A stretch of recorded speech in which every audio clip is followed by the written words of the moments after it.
안녕하세요. 5월 24일입니다. 저희는 21교구 신동준 집사, 임미영 집사, 자녀 신서윤, 신이안, 아버지 신문순 집사, 어머니 한연순 권사, 동생 신동건 가정입니다. 오늘 읽을 말씀은 요한복음 1장과 2장의 말씀입니다. 오늘 말씀을 통해 함께 은혜 받는 시간이 되기를 원합니다. 요한복음 1장. 처음에 말씀이 계셨다. 그 말씀은 하나님과 함께 계셨다.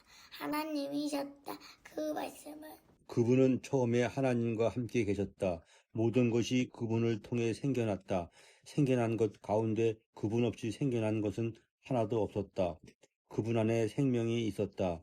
그 생명은 사람들의 빛이었다. 그 빛이 어둠 속에서 빛나고 있다. 그 어둠은 빛을 눌러 이기지 못했다. 어떤 사람이 나타났다. 하나님이 보내신 사람인데 이름은 요한이다. 이 사람이 온 것은 증언하기 위해서였다. 그 빛에 대해 증언하여 자기를 통해 모든 사람이 믿게 하려는 것이었다. 이 사람은 그 빛이 아니었다. 그 빛에 대해 증언하러 온 것이었다. 참 빛이 계셨다. 그 빛이 사람마다 비추신다. 세상 속으로 오고 계셨던 것이다. 세상 속에 그분이 계셨다. 세상은 그분을 통해 생겨났지만 세상은 알아보지 못했다. 그분 소유의 땅으로 그분이 오셨지만 그분 자신의 사람들이 그분을 곁으로 모셔드리지 않았다. 그러나 그분을 맞아들인 사람이라면 누구에게나 하나님의 자녀가 되는 자격을 주셨다. 곧 그분의 이름을 믿는 사람들에게는. 이들은 혈통을 따라서나 몸의 뜻을 따라서나 남자의 뜻을 따라서가 아니라 하나님에게서 태어났다. 그 말씀이 사람 몸이 되어 우리 가운데 거처를 두셨다. 우리가 그분의 영광을 바라보니 아버지에게서 나신 하나뿐인 아들의 영광이었다. 은혜와 진리가 가득했다.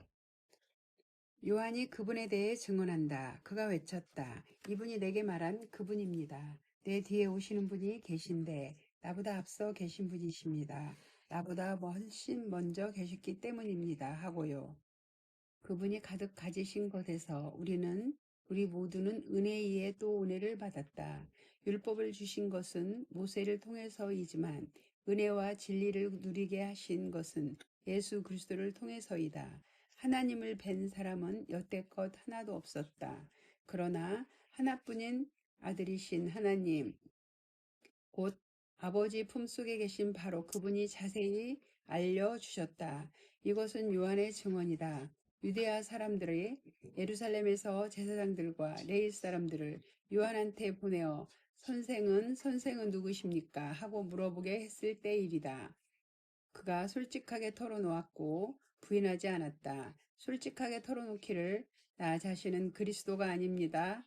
하고 말했다. 그러자 그들이 요한에게 물었다. 그러면 뭡니까? 바로 선생이 엘리야입니까? 요한이 말한다. 나는 아닙니다. 그러면 바로 선생이 그 예언자입니까? 요한이 대답했다. 아닙니다. 그래서 그들이 요한에게 물었다. 선생은 누구십니까? 우리를 보낸 분들에게 답할 수 있게 해주세요. 선생은 스스로에 대해 뭐라고 말씀하시겠습니까? 요한이 이렇게 말했다. 나야말로 강야에서 외치는 이의 소리입니다. 너희는 곧게 하라. 주님의 길을 하고요. 예언자 이사야가 말했던 대로 말입니다. 그들은 바리새파 사람들 중에서 보냄을 받은 사람들이었다. 그들이 요한에게 물어보았다. 그러면 선생은 왜 세례를 주십니까?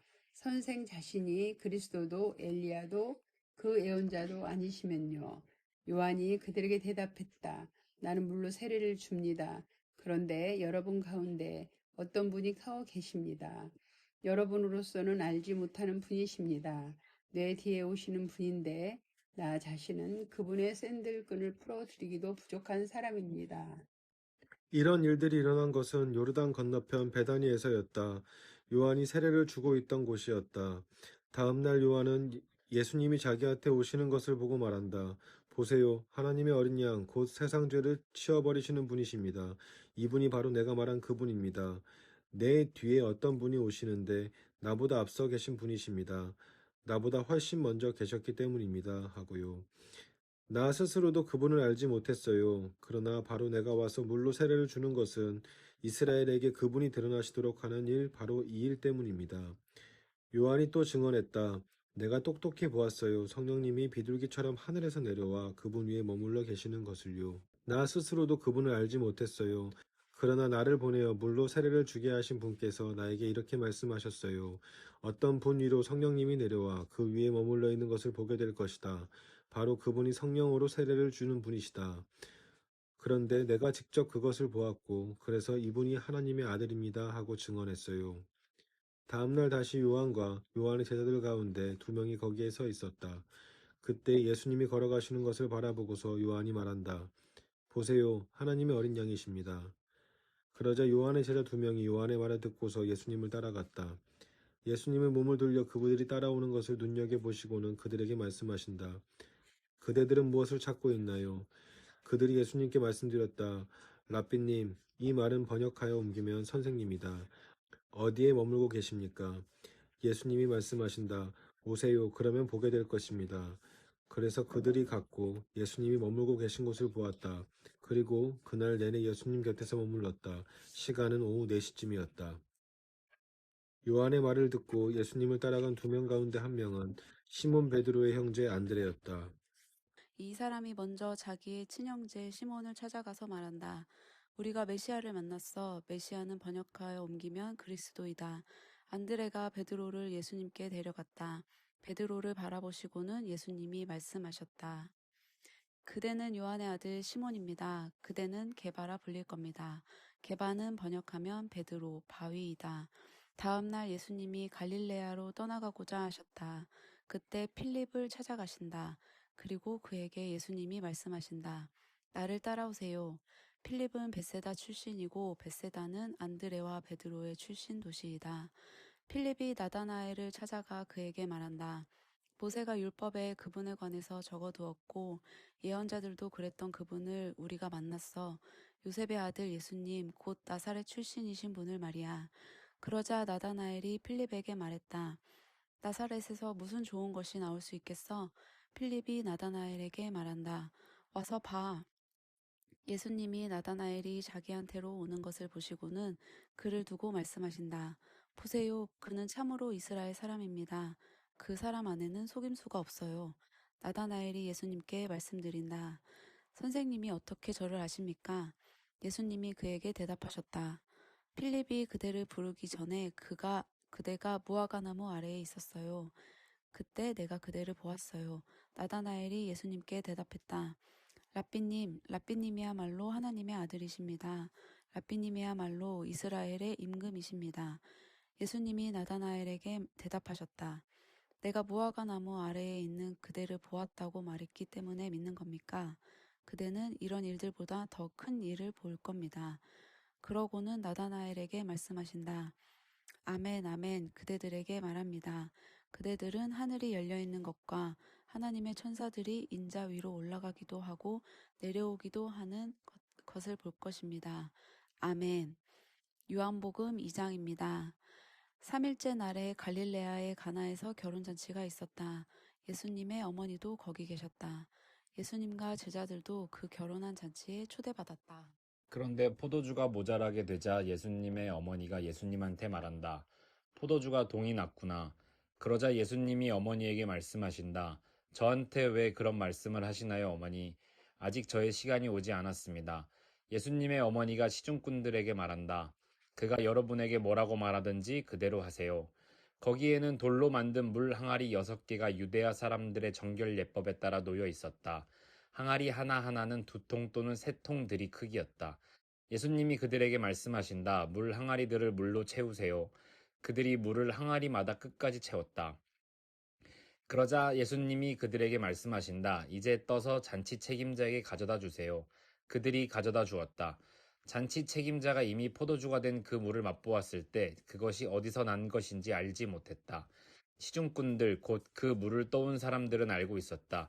그때 잔치 책임자가 신랑을 부른다. 그러고는 신랑에게 말한다. 사람은 누구나 좋은 포도주를 맨 먼저 내놓습니다. 그리고 사람들이 취했을 때 더 못한 것을 내놓지요. 그런데 그대는 좋은 포도주를 아직까지 간직해 두었군요. 징표들 가운데 이 처음 것을 예수님이 갈릴레아의 가나에서 행하여 자신의 영광을 드러내셨다. 그래서 그분의 제자들이 그분을 믿게 되었다. 이 일이 있은 뒤 예수님 자신은 가버나움으로 내려가셨다. 그분의 어머니와 그분의 형제들과 그분의 제자들도 함께했다. 그들은 거기에 여러 날 머물지는 않았다. 유대아 사람들의 넘는 명절이 가까웠다. 그래서 예수님은 예루살렘으로 올라가셨다. 성전에서 보시니 소와 양과 비둘기를 파는 사람들, 그리고 돈 바꾸어 주는 사람들이 앉아 있었다. 그래서 예수님이 줄로 채찍을 만들어 그들을 모두 성전에서 내쫓으셨다. 양과 소들도 내쫓으셨다. 돈 바꿔 주는 사람들의 돈을 쏟아 버리시고 탁자들을 뒤집어 엎으셨다. 그리고 비둘기 파는 사람들에게 말씀하셨다. 이것들을 여기서 치우시오. 내 아버지의 집을 장사하는 집으로 만들지 마시오. 그분의 제자들에게 성경에 이렇게 적혀 있는 말씀이 떠올랐다. 주님의 집을 향한 뜨거운 마음이 나를 완전히 삼켜버릴 것이다. 그러자 유대야 사람들이 예수님께 대들며 물었다. 선생이 이런 일을 하시는데 징표로 우리에게 뭘 보여줄 수 있나요? 예수님이 그들에게 대답하셨다. 이 성전을 무너뜨려 보시오. 그러면 내가 3일 안에 그것을 다시 일으켜 세우겠소.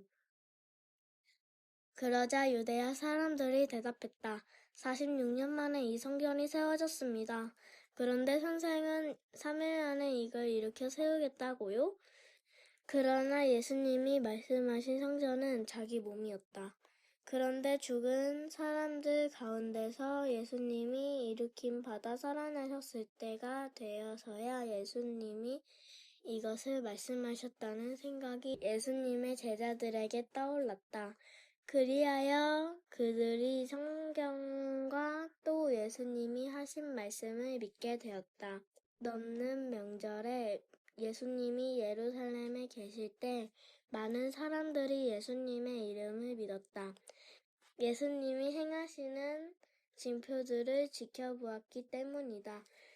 그러나 예수님 자신은 스스로를 그들에게 맡기지 않으셨다. 모든 사람을 알고 계시기 때문이었다. 또 예수님께는 누군가가 사람에 대해 증언해 주는 것이 필요하지 않았다. 사람 속에 뭐가 있는지를 예수님 자신이 알고 계셨기 때문이다. 아멘.